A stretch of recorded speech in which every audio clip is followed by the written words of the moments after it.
Quand ton cœur est blanc, le Seigneur fait ton palabre. Installez-vous. Je vais vous raconter l'histoire de Martine.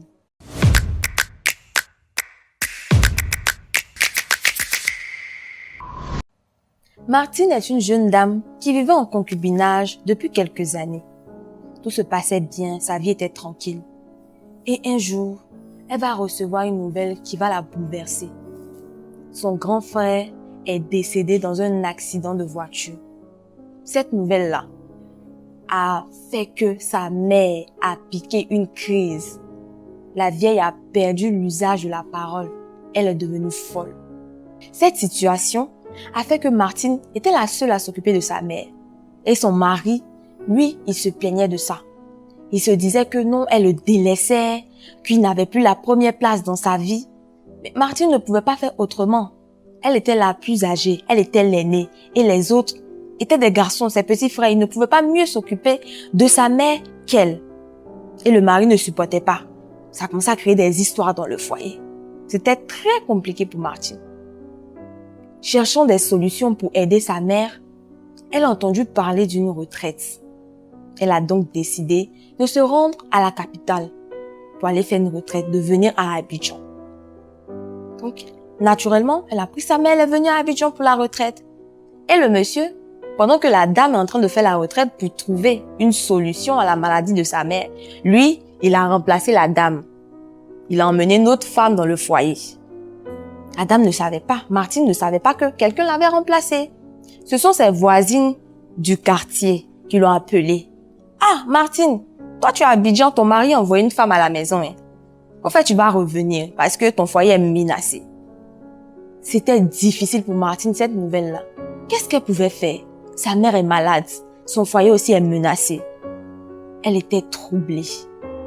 Elle est donc allée voir le pasteur qui se trouvait à la retraite.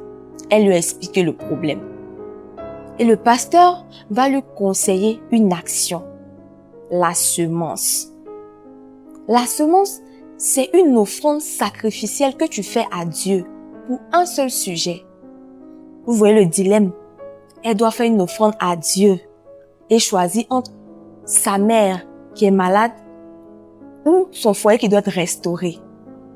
C'était une situation difficile. Qu'est-ce qu'elle va faire? Mais Martine a décidé de mettre devant Dieu le sujet de la guérison de sa mère. Quand elle a fait l'offrande, elle a demandé à Dieu de guérir sa mère parce que c'est ce qui lui tenait à cœur. Pendant la nuit, le même soir où elle avait fait la semence, elle allait se coucher et elle a fait un songe. Il y a une personne qui est venue lui dire que l'action qu'elle avait posée avait touché le cœur de Dieu.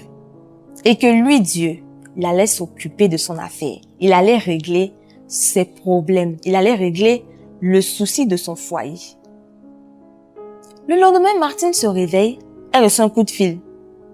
C'était son mari qui l'appelait. « Allô chérie, quand est-ce que tu viens? Depuis que tu es arrivée à Abidjan même, tu ne m'appelles plus. Et tout, et tout. » Hein? Vous imaginez, elle était surprise. Elle dit, mais comment ça, quand je suis partie de Boaké, c'est toi qui as fait silence radio, tu as coupé les ponts avec moi. Il dit, non, faut pas, tu vas écouter tout ça. En fait, je t'attends. Je suis en train de préparer les choses. Si ta mère guérit, demande-lui quelles sont les démarches à faire pour une dot. Je vais acheter tout ce qu'il faut et puis je vais aller te doter. Martine était surprise, en même temps heureuse parce que vraiment, elle ne s'y attendait pas. Vous voyez ce que la semence a créé, a provoqué, a fait dans la vie de Martine. Quelques mois plus tard, le monsieur a tenu ses promesses. Il a organisé la dot, la cérémonie de la dot. Il a honoré Martine. Et pendant la cérémonie, la mère de Martine a retrouvé l'usage de la parole.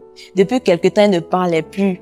Elle était devenue folle. Mais ce jour-là, le Seigneur l'a complètement rétablie. Alléluia. Vous voyez ce que cette action est capable de faire. La semence, une offrande sacrificielle. C'est vraiment un secret qu'on ne voit pas partout. Et c'est une retraite spirituelle que tu peux apprendre cela.